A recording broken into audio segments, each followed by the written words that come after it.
नमस्कार। SBT news में आपका स्वागत है। पेश है 8 दिसंबर गुरुवार सुबह 6:15 बजे राजस्थान की बड़ी खबरें।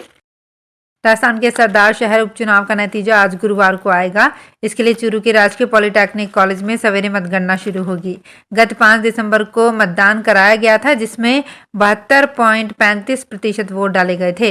राज्य विधानसभा में सरदार शहर विधानसभा निर्वाचन क्षेत्र में निर्वाचित भंवर लाल शर्मा की 9 अक्टूबर 2022 को दिवंगत हो जाने के कारण यहाँ उपचुनाव कराए गए हैं।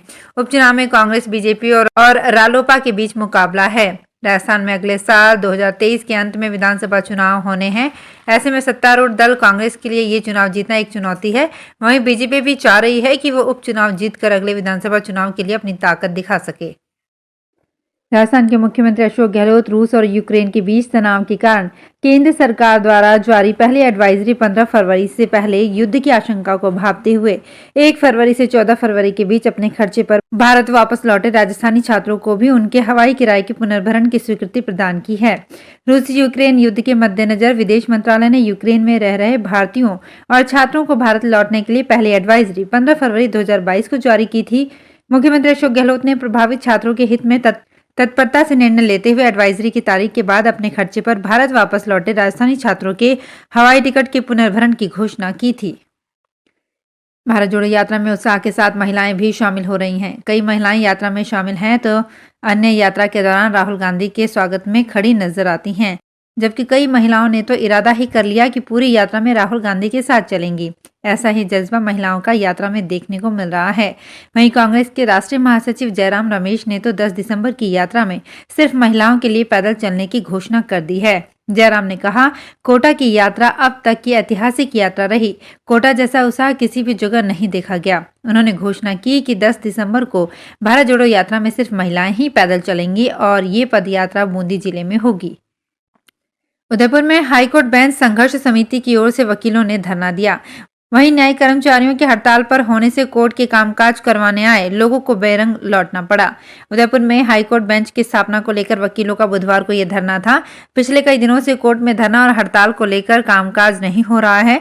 समिति के सदस्यों ने बताया कि हाईकोर्ट बेंच की मांग को लेकर उदयपुर के वकील सालों से संघर्ष कर रहे हैं। इसको लेकर प्रत्येक माह की 7 तारीख को धरना दिया जा रहा है। नागौर शहर के मुंडवा चौराहा के पास संचालित एक प्लांट में बिना BIS सर्टिफिकेट की बोतलें पैक करने पर खाद्य सुरक्षा अधिकारी ने कार्यवाही कर नमूने लिए। वे बोतलें व प्लांट सीज किया। जानकारी के अनुसार अभियान के तहत आयुक्त खाद्य सुरक्षा, जिला कलेक्टर तथा मुख्य चिकित्सा एवं स्वास्थ्य अधिकारी नागौर के निर्देशन में खाद्य सुरक्षा अधिकारी विशाल मित्तल ने शहर के मुंडवा चौराहा स्थित गणेश नगर में संचालित एक प्लांट का निरीक्षण किया। वहां पैक की जा रही पानी की 1 लीटर की बोतल जो बिना BIS सर्टिफिकेशन के पैक की जा रही थी का नमूना FSSAI एक्ट के तहत लिया गया। मौके पर ही तैयार 745 कार्टून, प्रत्येक कार्टून में 1 लीटर की 12 बोतल में से नमूना लेने के बाद कुल 8,924 बोतल को सीज किया गया।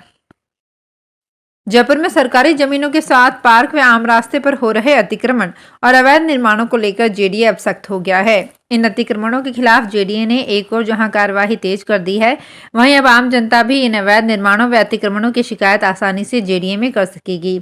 इसके लिए JDA प्रशासन ने कंट्रोल रूम बनाया है, जहां जनता अतिक्रमणों की शिकायतें दर्ज करा सकेंगी।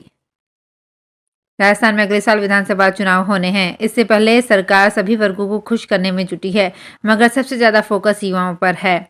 यही वजह है कि सरकारी नौकरियों के साथ स्वरोजगार के रास्ते भी खोले जा रहे हैं। इसी क्रम में प्रदेश भर में आने वाले दिनों में डेयरी बूथ की बहार आने वाली है। मुख्यमंत्री अशोक गहलोत की बजट घोषणा के अनुसार पूरे प्रदेश भर के लिए 5,000 डेयरी बूथों का आवंटन किया गया है। इसमें 1,000 बूथ स्वयं सहायता समूह महिलाओं को आवंटित किए जाएंगे।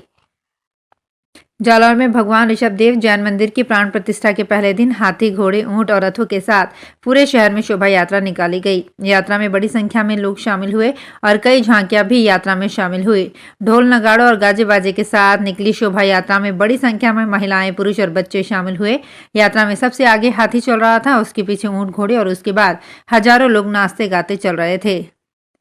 जयपुर शहर के Warren and turtles group of schools की ओर से रविवार को मानसरोवर शिप्रा पथ स्थित हाउसिंग बोर्ड मैदान में स्कूल का फन फेस्ट आयोजित किया गया।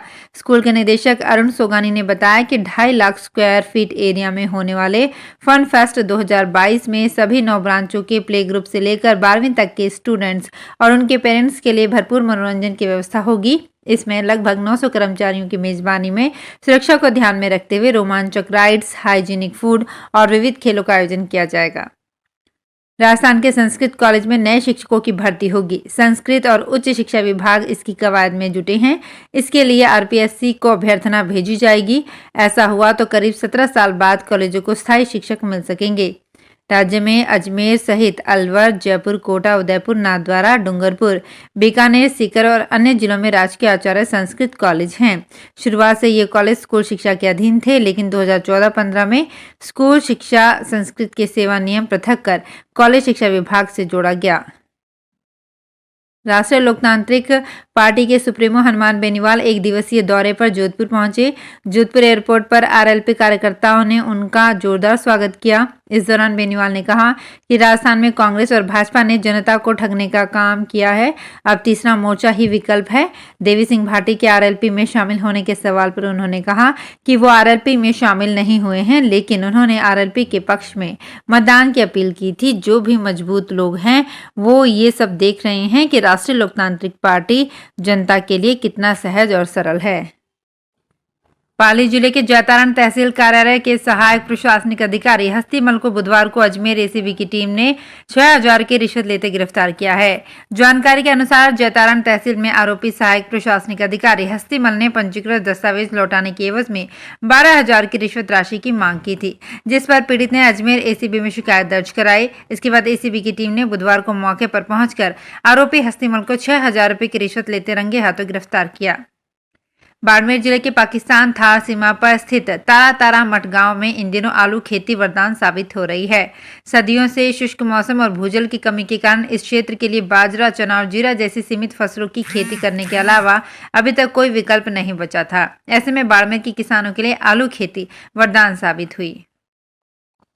राजस्थान के खूबसूरत शहर उदयपुर का महाराणा प्रताप एयरपोर्ट यहां आने वाले मेहमानों के स्वागत सत्कार में इन दिनों काफी व्यस्त चल रहा है। पिछले 5 दिनों में अब तक 43 चार्टर विमान और 239 विमान यहां उतर चुके हैं। वहीं यहां सभी फ्लाइट्स यात्रियों से पैक आ रही है। इसका कारण G20 सम्मेलन और शहर में इन दिनों हो रही डेस्टिनेशन वेडिंग है। दरअसल महाराणा प्रताप उदयपुर एयरपोर्ट पर G20 में शिरकत करने आए शेरपाओं को सुरक्षा के लिहाज से रूटीन फ्लाइट्स में ही लाया गया। उदयपुर और अहमदाबाद के बीच उड़ान एक बार फिर से शुरू होने जा रही है। इससे अहमदाबाद से आने जाने वालों और शहरवासियों को इसका लाभ मिल पाएगा। गौरतलब है कि कोरोना संक्रमण शुरू होने के बाद से ही मार्च में उदयपुर से जयपुर के लिए उड़ान बंद कर दी गई थी। इसके बाद फिर से इसे शुरू किया गया, लेकिन ये नियमित रूप से शुरू नहीं हो पाई। काफी समय से लोगों को इसका इंतजार था। उड़ान शुरू होने से यात्रियों को काफी राहत मिलेगी। अलायंस एयर के स्टेशन मैनेजर गौतम ठाकुर ने बताया कि एयरलाइंस एयर की ओर से 9 दिसंबर से उदयपुर और अहमदाबाद के बीच नियमित उड़ान शुरू की जा रही है। तो फिलहाल इस बुलेटिन में इतना ही। फिर हाजिर होंगे कुछ और बड़ी खबरों के साथ। अगर आप भी अपने आसपास की छोटी बड़ी और महत्वपूर्ण खबरों से अपडेट रहना चाहते हैं तो सब्सक्राइब कीजिए हमारे चैनल एसपीटी न्यूज को और प्रेस कीजिए बेल आइकन पर।